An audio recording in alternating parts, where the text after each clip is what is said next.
Hi నమస్తే welcome to మనం TV. ఉండి నియోజకవర్గ ఎమ్మెల్యే ప్రస్తుత డిప్యూటీ స్పీకర్ రఘురామ కృష్ణరాజు గారు అయితే తన నియోజకవర్గంలో జరిగిన ఒక సంఘటన గురించి అయితే ప్రెస్ మీట్లో తెలియజేశారు. అయితే అది ఆకివీడు ప్రాంతంలో ఆకివీడు మండలం ధర్మాపురం అగ్రహారంలో మంచినీటి చెరువుకు సంబంధించి చుట్టుపక్కల ప్రభుత్వ భూమిలో ఉన్న కొంతమంది ఇళ్ళైతే కొట్టివేయడంలో దానిపై అయితే కొన్ని సంఘాలైతే నిరసన వ్యక్తం చేశాయి. అయితే ఆ నిరసన వ్యక్తం చేసిన మున్సిపల్ ఆఫీస్ ఏదైతే ఉందో దానిపై పలు దాడులు చేశారంటూ కూడా రఘురామ కృష్ణరాజు గారు ఆరోపించడం జరుగుతుంది. అయితే రఘురామ కృష్ణరాజు గారు అసలు ఆ ధర్మాపురం అగ్రహారం అసలు ఆ విషయం ఏంటి అవన్నీ కూడా ఆయన మాటల్లో ఒకసారి విందాం. ఆయన ఏం చెప్తున్నారో కూడా విందాం ఒకసారి. అందరికీ నమస్కారం. నిన్న ఆకివీడులో ధర్మాపురం చెరువు చుట్టూ అంటే అది తాగునీటి అవసరాలు ఆకివీడు నగర పంచాయతీకి సుమారు ఒక 30% మందికి మంచినీరు ఆ ప్రాంతం నుంచే వస్తుంది. మరి అక్కడ ఎప్పటి నుంచో మంచినీటి చెరువు చుట్టూ ఆక్రమణలో ఆ డ్రైనేజ్ మొత్తం ఆ సూవేజ్ అంతా ఆ చెరువులోకే రావటం, ఈ మధ్యన పేపర్లో కూడా మరి ఎప్పటి నుంచో ఖాళీ చేయాలి చేయట్లేదు, ఇదంతా పాకుడు కట్టి అపరిశుభ్రంగా ఉన్న నీళ్ళే అందిస్తున్నారు అని చెప్పి మీడియాలో కూడా చాలా కథనాలు వచ్చాయి. సో అదంతా వెరిఫై చేసి మరి గతంలోనే కోర్టు ఆర్డర్ ఇచ్చింది ఉంది, వాళ్ళందరికీ ఆల్టర్నేటివ్ సైట్లు ఇచ్చి తక్షణం ఖాళీ చేయించాలన్న ఆర్డర్స్ ఉన్నాయి.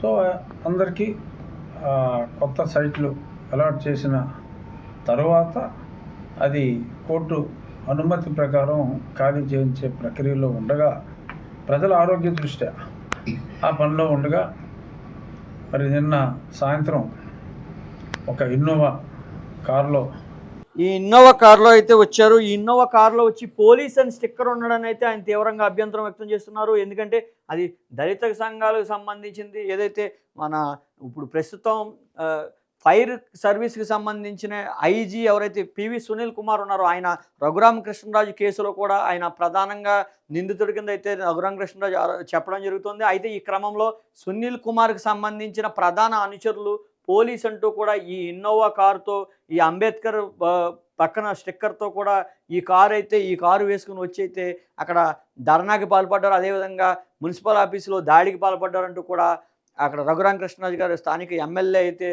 ఆరోపించడం జరుగుతుంది. ఈ క్రమంలో మనం ప్రధానంగా చూసుకోవచ్చు, ఇదిగో పోలీస్ స్టిక్కర్ అనేసి కొంతమంది వ్యక్తులు అయితే రావడం జరిగింది.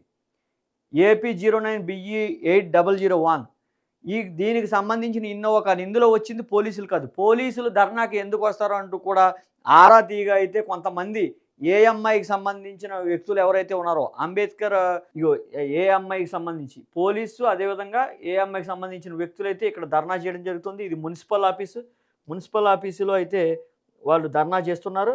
అయితే దీంట్లో కూడా కుట్ర కోణం ఉంది. రాజకీయంగా ఎవరైతే రఘురామ కృష్ణరాజు కేసులో ఉన్నారో ఆ పివి సునీల్ కుమార్ తనకు సంబంధించిన ప్రధాన అనుచరులున్న జోగిరావును అదేవిధంగా కొంతమంది అనుచరులు ఏదైతే మిషనరీ సంబంధించిందో ఆ మిషనరీ అంబేద్కర్కి సంబంధించిన అంబేద్కర్ ఆఫ్ ఇండియా అనేది ఉంది కదా, అది ఖచ్చితంగా సునీల్ కుమార్ స్థాపించింది. ఆ సునీల్ కుమార్ సంబంధించిన మనుషులు రఘురామ కృష్ణరాజు నియోజకవర్గాన్ని టార్గెట్గా చేసుకుంటూ ఇటువంటి గొడవలు గలాటా చేసి కొన్ని కులాల మధ్య చిచ్చు పెడదామని అయితే ప్రయత్నిస్తున్నట్టుగా రఘురామ కృష్ణరాజు గారు చెప్తున్న పరిస్థితి అయితే ఉంది. అయితే ఇంకా ఆయన ఏమంటున్నారు, వాళ్ళ గురించి ఏం చెప్తున్నారు, ప్రధానంగా రఘురామ కృష్ణరాజు కేసుకి వాళ్ళకి ఉన్న సంబంధం ఏంటి అన్నీ కూడా ఆయన మాటల్లో విందాం. మరి గుత్తికొండ వెంకట జోగారావు అనే వ్యక్తి పేరు మీద ఆ వెహికల్ ఉంది. ఈ గుత్తికొండ వెంకట జోగారావు అనే అతను సునీల్ కుమార్ పర్సనల్ వ్యవహారాలతో పాటు అతని ఆర్థిక వ్యవహారాలు కూడా చూస్తూ ఉంటాడు. ఆర్థిక దందాలు చేసే వ్యక్తి తులసిబాబు అయితే ఇలాగా దందా చేస్తే వచ్చిన సొమ్ముని వినియోగించడంలో ఈ గుత్తికొండ వెంకట జోగారావు పాత్ర ఉందని గతంలోనే రిపోర్ట్స్ ఉన్నాయి. గుత్తికొండ వెంకట జోగారావు సెరెండిపిటీ ప్రాజెక్ట్స్ అని మీరు ఎవరైనా నెట్లో సెరెండిపిటీ SERENDIPITY సెరెండిపిటీ ప్రాజెక్ట్స్ అని కొడితే అందులో 3 డైరెక్టర్లు. మొట్టమొదటి డైరెక్టరు ఈ జోగారావు, ఇంకో అతను హర్షాల్ పాతాల. పాతాల అంటే పివి సునీల్ కుమార్ ఇంటి పేరు. ఆ పి అంటే పాతాల అనమాట. ఇంకొక అబ్బాయి రోహిత్ పాతాల. వీళ్ళు ముగ్గురు రియల్ ఎస్టేట్ వ్యాపారం చేయడం కోసం ఓ 4-5 ఏళ్ళ క్రితం అనుకుంటా వాళ్ళ కంపెనీని స్థాపించడం జరిగింది. మరి అదే గుత్తికొండ జోగారావు మరి గతంలో కూడా సిఐడి ఆఫీసులో తరచూ ఈ తులసిబాబు హెడ్ క్వార్టర్స్లో ఈ జోగారావు ఈ బ్యాచ్ అందరూ కూడా అక్కడే ఉండేవారు. మరి వాళ్ళు ప్రమేయం లేకుండా మరి ఇది జరగదు. నాకున్న సమాచారం మేరకు వచ్చిన వాళ్ళు ఎవరంటే పాతాల వెంకట సునీల్ కుమార్ స్థాపించిన Ambedkar's India mission east Godavari అధ్యక్షుడు అంటే ఒకడు, ఇంకొకడు వెస్ట్ గోదావరిలో అధ్యక్షుడు కాదు కానీ అధ్యక్షుడు లాంటి పదవి ఇన్ఛార్జ్ లాగా ఉన్నారు.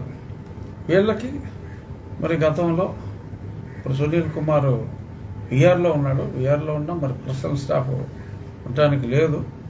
మరి గతంలో పివి సునీల్ కుమార్ దగ్గర సీసీగా పనిచేసిన వ్యక్తి వీళ్ళకి ఫోన్ చేసి మాకు మా సునీల్ కుమార్ గారి సీసీ గారు ఫోన్ చేసి అక్కడికి వెళ్ళి గొడవ చేయమని చెప్తే మేము ఈ కారు వేసుకొచ్చి ఇక్కడ గొడవ చేయడానికి వచ్చామని వాళ్ళే చెప్పినట్టుగా నేను తెలుసుకున్నాను.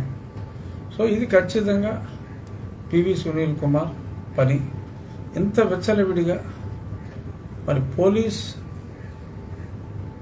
వెహికల్గా చలామణి చేస్తూ మరి రౌడీయిజం చేయడానికి ఇక్కడికి వస్తే మరి ఏం చర్యలు తీసుకుంటారో చూడాలి.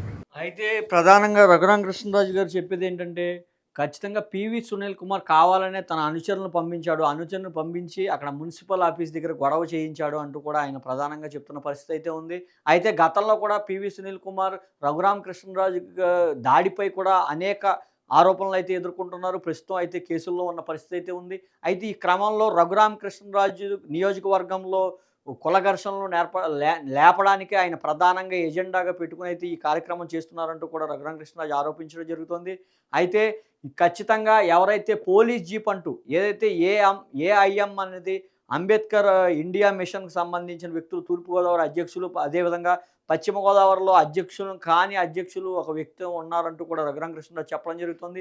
వీళ్ళందరూ కలిసి జోగిరావు ఎవరైతే ఉన్నారో ప్రధానంగా ఆయన గతంలో తులసిబాబుతో సంబంధాలు ఉన్నాయి. తులసిబాబు, జోగిబాబు కూడా కలిసి ఏదైతే పోలీస్ జీపుల్లో వెళ్ళి వసూళ్లకు పాల్పడుతున్నారో అంటూ కూడా రఘురామ కృష్ణరాజు గారు ఆరోపించడం జరుగుతుంది. ఈ క్రమంలో ఖచ్చితంగా వాళ్ళందరూ కూడా వచ్చి ఇక్కడ కేవలం రఘురామ కృష్ణరాజు గారు ఉన్న నియోజకవర్గాన్ని టార్గెట్ చేసి ఖచ్చితంగా అక్కడ గొడవలు రేపి అక్కడ 2 కులాల మధ్య విద్వేషాలుగా రెచ్చగొట్టి విధంగా మాట్లాడుతూ ఈ రకంగా చేస్తున్నారు అంటూ కూడా రఘురామ కృష్ణరాజు గారు ప్రధానంగా ఆరోపించడం జరుగుతుంది. అయితే ఈ క్రమంలో ఎవరైతే పోలీస్ జీప్లో వచ్చారో, పోలీస్ స్టిక్కర్తో వచ్చిన వ్యక్తులపై అయితే పోలీసులు తక్షణమే చర్యలు తీసుకోవాలి. అదేవిధంగా దీనికి ప్రధానంగా ఈ సంస్థకు అధ్యక్షుడైన పివి సునీల్ కుమార్కు ప్రస్తుతం విఆర్లో ఉన్న అతనిపై కూడా కఠిన చర్యలు తీసుకోవాలి. ఖచ్చితంగా అతను ఇప్పుడు దాకా ఎందుకు చర్యలు తీసుకోవట్లేదంటూ కూడా ప్రభుత్వాన్ని కూడా ప్రశ్నిస్తున్న పరిస్థితి అయితే ఉంది.